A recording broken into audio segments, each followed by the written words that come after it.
just got done killing this guy! Heck yeah! Yeah! Yeah, he was on our team, but it's I whatever. hope you guys gave him a thumbs up because that was his last life. He doesn't have any respawns. Oh, I got the pistol again, that's right.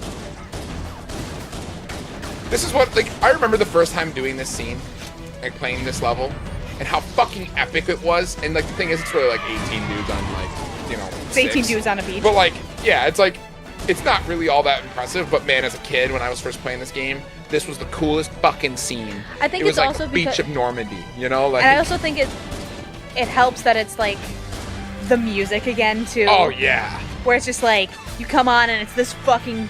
It's like the Halo theme, almost, you know? It's just like, fuck yeah, let's It's take so on these classic. guys. Like, this is like a classically, like, when you think of like classic Halo levels, this is a classic Halo level from beginning to start. And even in the way that it's structured, or beginning to end, even in the way it's structured, the way the map's laid out, everything is designed in a very specific way. And it represents a lot of the things that I think the core tenets of what makes a level Halo, you know? That a lot of games, even like some of the newer ones, I think struggle to nail. And that's the sense of freedom. Because what makes Halo's levels so much, I think, better than a lot of shooters, even like because like the thing is like this game. Let's move out. Oh man, Let's go find we got a new Megan. We got a new gunner. All right, this gunner's making it. He probably isn't. Probably not on this level. But what's so like quintessential about Halo levels is that it's a sandbox, and Literally. it quite literally is a sandbox in the way of like this level. I could just not go this way, you know. I could just turn around and go the other direction along the island, and I'm still gonna end up in the right place. And I can approach a lot of these encounters in different ways, and I can be a lot more. I have a lot of freedom. And for a game of its time, that was really unheard of. And even games nowadays have a lot of time, like in my opinion, struggling to nail it. And then that feeling of like always picking up weapons on the ground and not really being able to settle. You know, like like you don't just stick with one gun necessarily because you're constantly like moving around. Because like the thing is also the idea of 2 weapons and like that's your limit. That's a Halo idea. That every game afterwards copied. I'm gonna die here. Probably. I should have died. I should just die here. Never mind. We're okay. Fuck this music. Fuck, right? So good. I think... Ow, you bastard! I think that one of my favorite parts just about this music and about like this game in general is just like the use of the drums. Very percussive. Very, very percussive. And I think that's kind of just I'm like... glad I died there. I wanted to restart. I fucked that encounter up so bad. Like, kind of how, like, I was raised and with what, like, music I was raised with being Rush, like, it's a lot of percussive music because guess what? Neil Peart is fucking amazing. Fucking awesome. So they try to show him off as much as possible, and I can't remember the name of the song, but it's his drum solo. It's like the La. I don't remember. It like very roughly translates to the percussionist or like the drummer, and I can't remember what it is. And then one of my dad's favorite fucking songs. Oh, that dueling drum solo. Yeah. Yes. That he. Batale like, de los Tamborines. that he was so excited to show me, and it was adorable. Like he was like, because I was over at your house at that one time, and he's like, "Have you seen this?" And I'm like, "I haven't." Yeah, I haven't seen Godsmack stuff. And he's just like, "Well, guess what you're doing now?" And he just no choice, just wanted to show it to me. I mean, granted, I play drums too, you know, so I can appreciate it in like a way as a drummer can almost, you know. But at the same time, it was just so awesome because he was just so excited to show me it, and like that's how he was for like 3 years.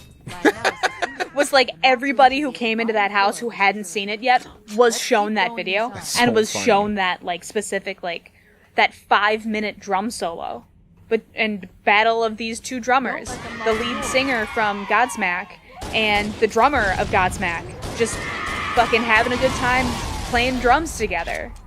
Bam. And what's really funny is my dad has like the commentary to that like that entire like set and that The commentary? Yep, they have like a little commentary and like interviews with the with the band and everything. Cool. And the drummer, he's like, he asked, like somebody asked him like, oh, what are your inspirations? He's like, Animal. Animal? From the Muppets. From the Muppets? Yeah. So that's why like a lot of clips of like him playing drums, his arms are all up in the air and That's he's fucking awesome. flailing around. He's just like having a good time, pretending to be Animal. Oh God. Okay, Bam. cool. So strong. I've missed and totally whiffed Fuck. those before. Absolutely. So I'm like, I don't think he's making it. Animal reminds me, like, his drum style is very similar. Like, Animal, like, because, like, they actually have, like, a real drummer playing. And, like, yeah, he's just thrashing, but, like... There it is. No! It fucked me! Grenade! Enjoy it! Goodbye, cruel world! Good thing that the... Indestructible, right? Yeah, it's a good thing that the vehicles. Warthog? Vehicles was the word I was looking for. Couldn't find it. The vehicles are indestructible. They can't be killed. It's true. That gunner's dead. Yeah, no. I'm I'm dead. sorry, Megan, but you are the dead now. That's okay. I didn't... With this level and with how reckless I am personally with warthogs, I didn't feel like he was going to make it. Well, also, this level's very long, and so...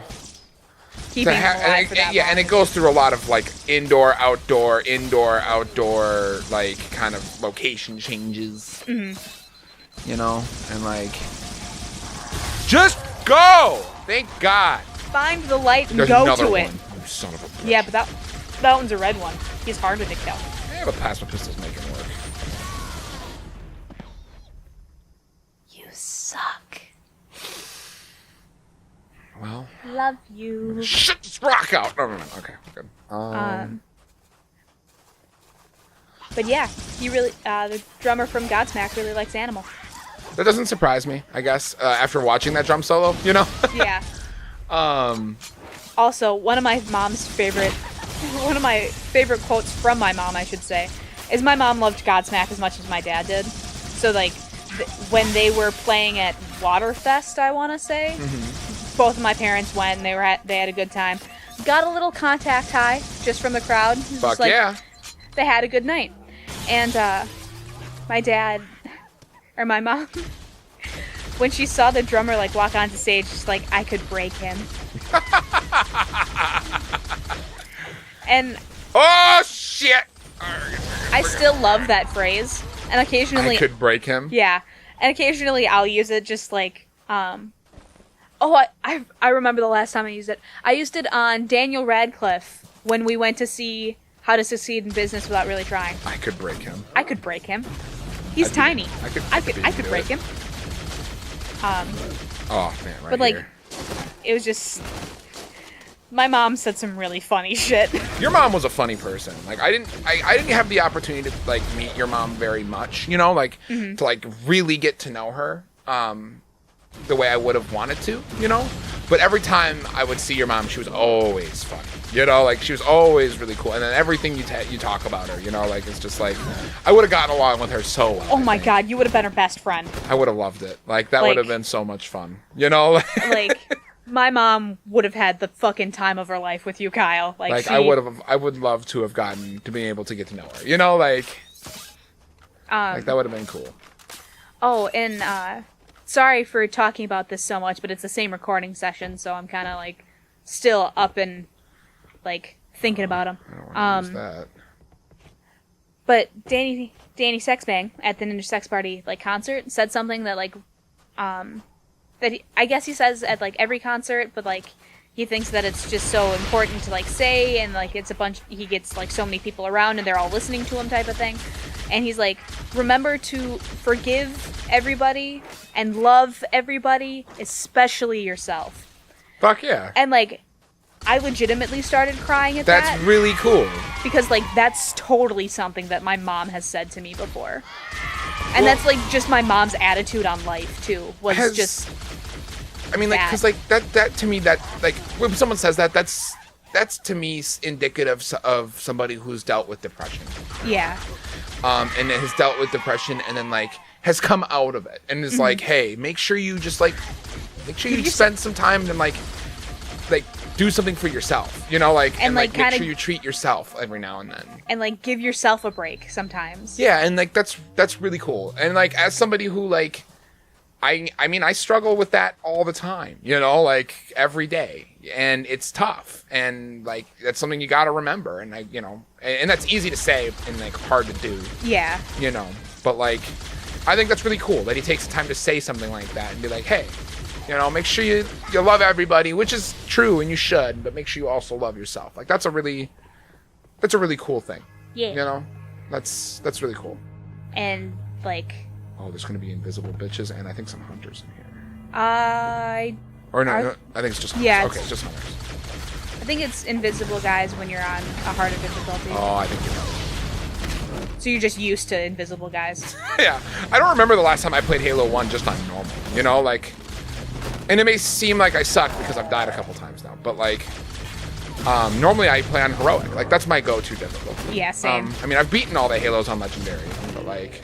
For the achievements. Yeah. Well, and also, like, You're the weird kind of person that likes to challenge themselves in video games first and then enjoy it. Exactly. Like, on my first run-throughs of Halo, or, like, shooters specifically, where I want to enjoy the story, I'll play on, like, the next step down from hard, but almost any other game I play, I will start on the hardest difficulty. Because I don't want to just... I think now they're invisible guys, yeah. That should open the door this guy's back. the main shaft. Why does he look more like the Predator than an Elite? He did kind of look more like a Predator. But the Predator and the Elites have like a similar design to them. I will say the bad thing about this level is that it's a lot of backtracking at times. Yeah. But then again, that's... Oh, here's the... Yeah, he's to the left. Yeah. You know what? I'm just gonna walk out. Bye! Later, asshole. I don't have to fucking deal with See you. ya! Oh, that's right, and then we can go get a rocket launcher. You will die if you drop from here. I might die from here, too. Try it. Fuck it. Perfect. Cool. I hit that. Did you even take damage? I took a little shield damage, but that's it. Perfect. And 2 extra rounds. Extra. Got my health pack if you needed it. Bam! Oh, and then there's the hog. Perfect. Okay. You're gonna want to move. Alright, let's get the fuck out of Dodge. Peace! Fuck you, guy.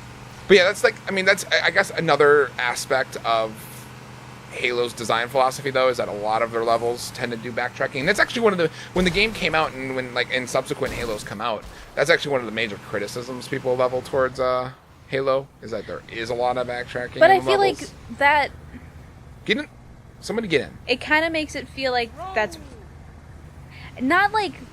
I wouldn't say world building, because if it would be considered world building, it'd be like kind of lazy world building. Mm-hmm. But at the same time, it's like, how else do you really fully enjoy the environment if you only see it once? Sure, and like also, I think the kind of springboarding off of that idea is the fact that like